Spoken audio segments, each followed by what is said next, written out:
Hi friends, কেমন আছো তোমরা? আশা করি ভালো আছো। আমিও খুব ভালো আছি। বিশ্বজিৎ জ্যোতি ব্লগ চ্যানেলে তোমাদের সবাইকে স্বাগত। আজকে গেছিলাম একটু পুজো দিতে। এটা হচ্ছে সোজা রথ আর উল্টো রথের মাঝখানে যে কটা শনি মঙ্গলবার পড়ে, সেই শনি মঙ্গলবারে বিপত্তারিণী পুজো হয়। তো মা কালীর মন্দিরে গেছিলাম বিপত্তারিণী পুজো দিতে। দেখো, আমার ছেলেও হাই করে দিল তোমাদেরকে। তো গিয়ে দেখি পুরো মন্দির ফাঁকা। মানে কিছু এসছিল ভক্ত, তারা এসে পুজোর জন্য সমস্ত ফল বাতাসা এগুলো সব দিয়ে গেছে মন্দিরে, কিন্তু মন্দিরে ভগবানও আছে, মানে ভক্তও আছে, পূজারি নেই, মন্দির ফাঁকা আর কি। তো গিয়ে বেকার বসেই ছিলাম ঘুরে ঘুরে, তাই মন্দিরটা দেখছিলাম, কারণ এর আগে আমি এই মন্দিরটাতে কখনো যাইনি। প্রথমবার গেছি আর দেখলাম কিছু মূর্তি রয়েছে, আরও কিছু মূর্তি রয়েছে, তাই মন্দিরটা ঘুরে ঘুরে একটু দেখছিলাম। বেকার বোর হচ্ছিলাম, তাই ভাবলাম একটু দেখি। আর আমি টাইমটা জানতাম না, হয়তো আর সবাই জানতো, ওই জন্য ওখানে সবাই ফল দিয়ে রেখে চলে গেছে আর কি পুজোর জন্য। কিন্তু আমি যেহেতু টাইমটা জানতাম না, তাই জন্য আমি গেছিলাম কিন্তু 11টা 11:30।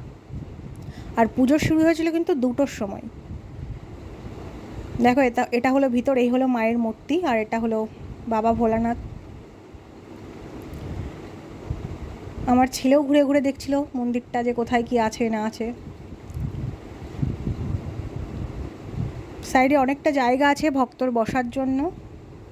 পরে অবশ্য অনেক ভক্তই এসেছিল, কিন্তু আমি যখন গেছিলাম আমি জানি না যেহেতু টাইমটা, তাই আমি তাড়াতাড়ি চলে গেছিলাম, আর ওই টাইমে কিন্তু কেউ আসেনি। আমি একা একাই ঘুরছিলাম, তাই ঘুরে ঘুরে একটু মনটা দেখছিলাম যে কেমন দেখতে। আর ভীষণ গরমও লাগছিল ওর ভেতরে। ফ্যান তো আছে, সুইচটা ভেতরে ছিল, আমি জ্বালাতে পারিনি ওর জন্য।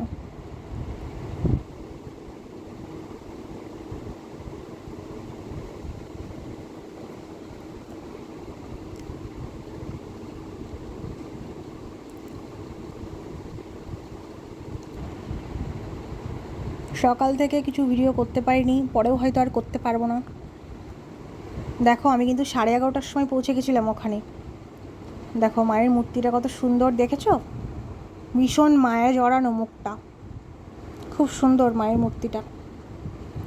দেখো, আমি যখন গেছিলাম তখন পুরো 11:30 বাজে, কিন্তু মায়ের পুজো করতে এসেছিলো ব্রাহ্মণ অনেক দেরিতে, 2টোতে।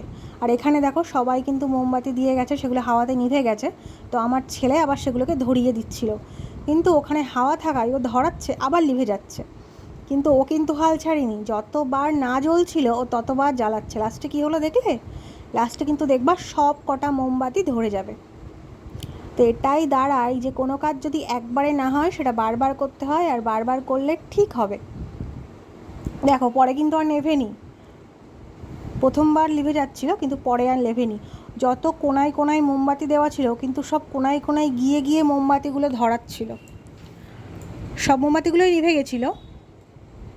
নদীর ধারটাতে মন্দিরটা, তাই প্রচণ্ড হাওয়া ওখানে, কিন্তু এতটাও না যে মানুষের গরমটা যাবে আর কি।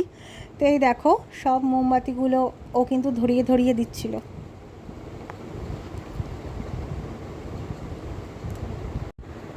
আমার কিন্তু মুখের মাইকের ওটা এখনও ঠিকঠাক সব সেট হয়নি, অসুবিধা হচ্ছে, তো তাই জন্য এভাবে দিচ্ছি। তার জন্য তোমাদের সবার কাছে আমি ক্ষমা চেয়ে নিচ্ছি।